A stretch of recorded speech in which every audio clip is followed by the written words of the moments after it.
Aloha and good morning, fellow travelers. Here I am going to El Lupino. I'm afraid that they're going to take my tips for this week, and they probably will, especially because I'm leaving. But I just can't leave. I'm a sucker, honestly. If you're trying to get a fast one over on someone, I'm an easy guy to get one over on. The only thing is, I just don't put up with it for long. And I'll make sure that no one gets hurt in the process of extricating myself from the situation. So I don't want the bartenders to suffer, I don't want the servers to suffer, I don't want the guests to suffer. So I'm going in and I'm finishing up my shifts there. I like the staff for the most part. There's people that annoy me, but it is life. It's a job.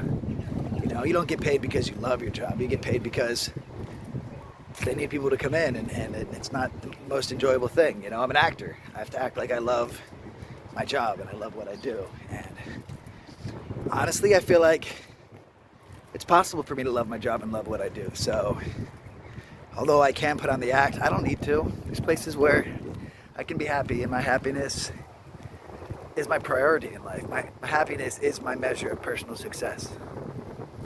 So I'm headed to work.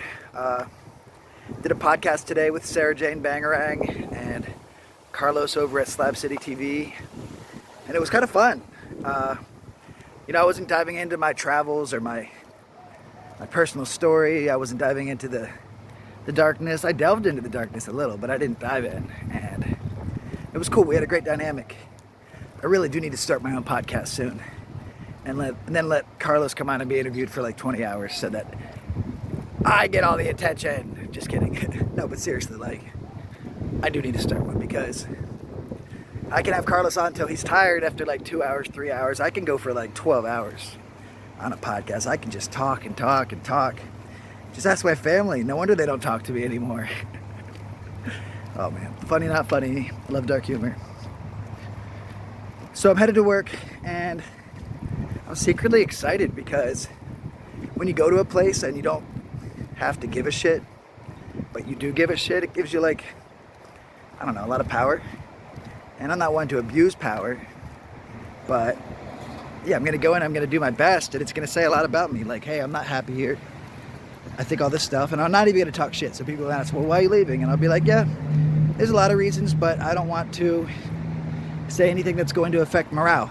None of them are watching my channel, so I'll just, share. And that's what's going on. Funny enough, my boss, the one that is giving us the tips and stuff, he has done podcasts exposing the satanic elite for like decades, where he's gotten like up to 40,000 people until they deleted it.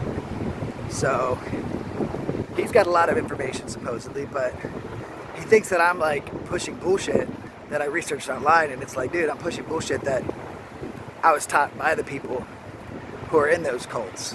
And whether it's bullshit that they're actually perpetuating or bullshit that they're feeding me to confuse me, I don't know. I kind of got an insight into their ancient religion, and yeah, I think that there's truth to some of the things that they share, and I think there's truth and light into some of the things they share, and I think there's darkness and lies in some of the things that we rate as good, like modern day Christianity. I feel like probably started out as something good, but there's a lot of darkness in there, and I'm sorry if you can't admit it, and you don't have to believe it just because I say it, but yeah, it's meant to push people away from something good, and the goodness and the truth and the darkness is meant to draw people in and subvert them to it. So it's like, if you can create a good filter, don't believe what I believe, figure it out yourself. Don't dive into the dark occult to figure out their truth, but I'm telling you, there's some weird stuff that has insight to it, like Hawaii being a spiritual vortex. I really believe that, and I just need to focus on what I want and not focus on what I don't want. Where attention goes, energy flows. So what I want is to have a great night. What I want is to have lots of cash tips so that I can take some cash home with me. What I want is to not get stolen from. So if I just focus on having been stolen from, that's all that's going to happen. Especially in a place like Hawaii with these very strong pulls that enhance your manifestation. So, yep. I'm gonna go in there, I'm gonna have a great shift, I'm gonna give the best experience I can to guests. To be honest, just to be an ass, I'm going to, and this is more ego-based than anything, not like a pure ass, but I'm going to tell the guests that have a great experience that, you know, we're struggling through pushing past some bad reviews in our past, and we have new management, and we're working towards getting better reviews so we can draw more people in. And I would love if they rated me on TripAdvisor and Google and Yelp and all that stuff. And yeah, that it would really help the restaurant. So if I work by last week and all I get is like 15 really good TripAdvisors, I'm sorry, but again, it's ego-based. But I mean, I would do that naturally already, but yeah, if I do that by last week, it's gonna kind of help drive home the fact that, like, hey man, if you act a certain way, you're gonna lose people that can do nothing but help your restaurant. And again, part of it is ego-based, and a big part of it is just to help cement. Like, I'm not trying to enable bad behavior, and I'm hoping that with my buddy Moy, who left, he says it's because he needs to be around his daughter. I mean, who really knows? I'm thinking it's a lot of the same reason I left, and they just lost Killian. And they're losing all these people who really, really care about the place and try hard. Hopefully it strikes home, like. But again, I can't really help but feel like it's not just the management taking money out like that. I feel like it's in the name of the owner, who is Wolf Gang, and I just found out he's a Freemason. And yeah. Weird darkness in Waikiki, you gotta be careful. I can talk shit on the rainbow and all that other shit because I'm far away, but I'm right here next to all this shit here, so I should be careful.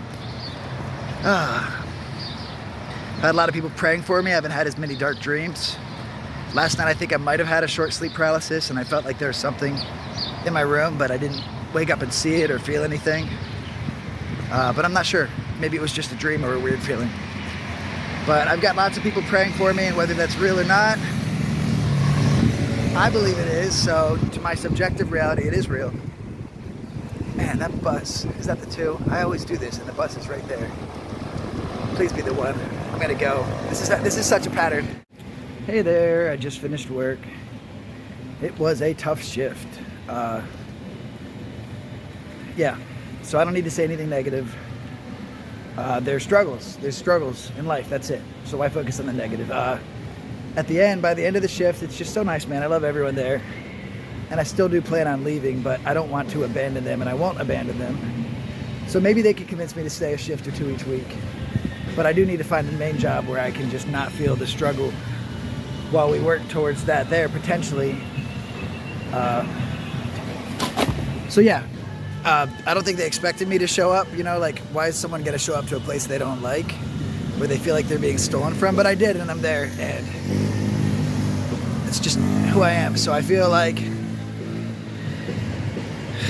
you know, again, I don't know they're stealing from me, but I don't like the lack of transparency, and it's like, if I can hold my ground, maybe we can get the transparency needed to keep me there.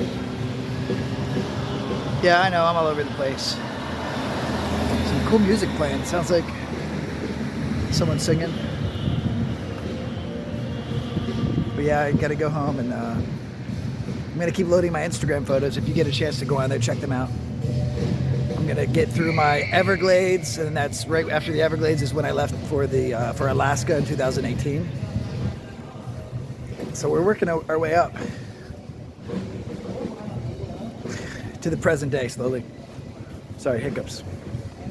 I just chugged a bottle of Aquapana.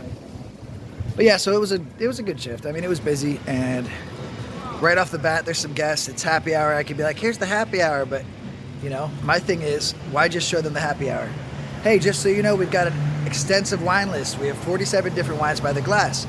We have what's called a Corvin system, where we have this special mechanical device that uses a needle to pump argon gas through the cork into a really fancy bottle. You won't be able to find a glass of wine like this anywhere. We can do 3 ounces, 6 ounces, or 9 ounce pours, and no one else has these bottles or these by the glass anywhere. So make sure to check it out. The denotations mark the Corvins. Take your time looking at it. You know, we're not here to rush you. By the way, we also have happy hour. We've got some great prices for some items that you know, we can afford to give out very cheap as well. So here you go. So I'm not saying here's the happy hour and I'm running away. I'm giving this whole speech. So right away this lady's like, well, what do you think about Chardonnay? And I'm like, well, of course, we've got some amazing stuff. We've got sorry, I can be more smooth at my job. We've got Tally, we have some other ones, whatever, and then I'm like, and then we have Kistler. Kistler's our very best Chardonnay. And then the lady's like, well, I'll take that. So I'm like, well, just so you know, our very best Chardonnay is going to be very expensive. She's like, how much? And I'm like, well, just so you know, it's expensive because it is the very best and it's worth it, but it's $70 for a 9-ounce pour. So she got the 9-ounce pour, you know, rather than selling like an $8 glass of Stone Chard, you know, the guy ordered a double Johnny Walker, or a double Macallan 25-year-old Scotch, and that was $265 for a shot, a double shot. So for one round of drinks, I sold them $340 worth, and then they got a pizza, so it came to like $370. And hell yeah, that's like, bam, $75 tip like that. I mean, I'm far from perfect, and I don't know all the stuff about varietals or this and that, the other, but I know people, and I can sell stuff, and I know, oh, I guess it's me, yeah. I know not to sell myself short, so I never act like I'm taking advantage of people. I don't make them feel pressured to buy the most expensive item. I just let them know that, hey, we have some great stuff. And honestly, yeah, I mean, I like working somewhere that has a double shot that I can sell for $360 or $260. So yeah, it was nice. And you know, there's a moment where I kind of lost it on the one server and I was rude and I was like, brother, you know, and I shouldn't have. He's a nice guy and I don't think he even told on me, but it was a good night and it's gonna be a nice ride home. I'm gonna get a great night's sleep and then I'm going to do it all again tomorrow. Loving you.